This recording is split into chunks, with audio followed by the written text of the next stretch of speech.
ছুটির দিনে বাসায় সারাদিন কি করলাম সেই সকল বিষয় নিয়েই থাকছে আজকের ভিডিও। আমার এই ছোট্ট বারান্দাটাতে প্রায় সময় অনেক ধরনের পাখি আসে, এখানে এসে অনেক ডাকাডাকি করে। আমার তো প্রতিদিন সকালে এই পাখির ডাকে ঘুম ভাঙে। মাঝে মাঝে খুবই বিরক্ত লাগে, কিন্তু আবার ভাবি যে পাখিগুলো কত সুন্দর করে ডাকছে আমার বারান্দাটাতে। এরপর পাখি দেখা শেষ করে সকালের নাস্তা করে নিলাম। উঠে দেখলাম যে আম্মু খিচুড়ি রান্না করে রেখেছিল, আর এটা ছিল সবজি খিচুড়ি। খিচুড়িটা খুবই টেস্টি ছিল, আর বরাবরের মতোই খিচুড়ি আমার খুব পছন্দের একটা খাবার।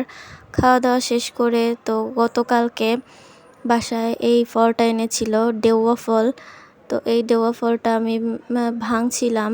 তো ভাঙার পরে দেখলাম যে ভিতরে খুবই সুন্দর ছিল, আর ডেওয়া ফল আমার অনেক পছন্দের। এটা টক মিষ্টি স্বাদটা খুবই ভালো, আর এটা আমার মনে হয় কাঁঠালেরই একটা ভিন্ন জাত।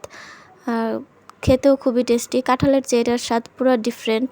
এরপর দুপুরের রান্না রেডি করতে চলে যাই, আর রান্না করছিলাম আজকে হচ্ছে তেহারি, চিকেন দিয়ে তেহারি রান্না করছিলাম। ওই দিন ছিল শুক্রবার, আর শুক্রবার মানেই তো একটু ভালো খাবার, তো খুব কম করেই রান্না করছিলাম।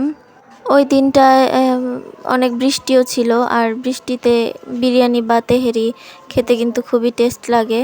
তো আমি কয়েক রকমভাবেই তেহেরি রান্না করি, আর এখানে আমি আজকে রান্না করছিলাম চালটাকে আগে ভেজে, তারপর হচ্ছে মাংসটা কষিয়ে তার মধ্যে আমি পোলাও চালটা অ্যাড করব। আর এই হচ্ছে যে পোলাও চালটা অ্যাড করার পরে তো আমি সব একসাথে এভাবে মিক্সড করে ভালোভাবে একটু তেলে এটাকে ভেজে নিয়ে মশলার সাথে, তারপর এটাতে আমি পানি অ্যাড করে দিব।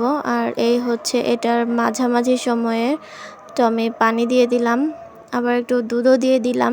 দুধ দিলে হয় কি এটার টেস্টটা খুবই ভালো হয়। তো আমি উপর থেকে কয়েকটা কাঁচামরিচ দিয়ে দিলাম। তো আর এটা হচ্ছে যখন প্রায় 80% কুক হয়ে যায়, তখন আমি এখানে বেরেস্তা দিয়ে একসাথে মিক্সড করে দিয়েছিলাম। আর এইভাবে দিলে কিন্তু বিরিয়ানির টেস্টটা খুবই ভালো হয়। সরি তেহারি। তো এই যে আমার তেহারির ফাইনাল লুকটা খুবই টেস্ট হয়েছিল সেই দিন। বৃষ্টি যেহেতু ছিল হালকা হালকা, খেতে খুবই ভালো লেগেছিল।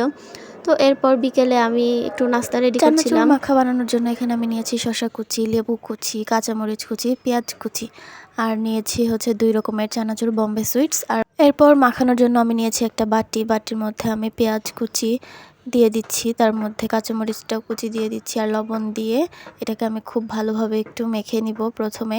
আর কাঁচামরিচ আর পেঁয়াজটা খুব ভালোভাবে মাখা হয়ে গেলে এর মধ্যে আমি হচ্ছে এই লেবুর কুচিগুলো দিয়ে দিব, আর শসাগুলো দিয়ে দিব। দেওয়ার পর আমি খুব হালকা করে সবগুলো একসাথে মিক্সড করে নিব। এখানে ধনেপাতা দিতে পারলে খুবই ভালো হতো, কিন্তু বাসায় ধনেপাতা। সালাডটা মাখা শেষ, এরপর আমি একে একে চানাচুরগুলো দিয়ে দিব।